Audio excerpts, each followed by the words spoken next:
काल गृहमंत्र्यांसमोर देवेंद्र फडणवीस कोणत्या प्रकारची भाषा वापरत होते गृहमंत्री, की महाविकास आघाडीच्या लोकांना ठोकून काढा. ठोकून काढा ही कुठली भाषा आहे? एका गुंडाची भाषा तुम्ही वापरताय गृहमंत्री.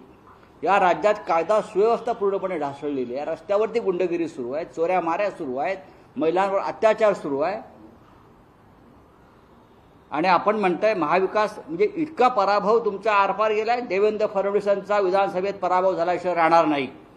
त्यांच्या नागपुरात महाराष्ट्र ही भाषा सहन करणार नाही. अमित शहांची पुण्यातली भाषा आणि देवेंद्र फडणवीस आणि गृहमंत्री म्हणून केलेली भाषा.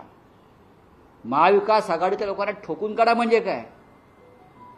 ही ठोकशाहीची भाषा तुम्ही करताय. गृहमंत्री राजीनामा द्या. अमित शहानी आणि देवेंद्र फडणवीस यांनी गृहमंत्रीपदाचा राजीनामा द्यावा आणि भाषा करून दाखवावी ठोकशाहीची. मग ठोकशाही काय आहे हे महाराष्ट्र तुम्हाला दाखवेल.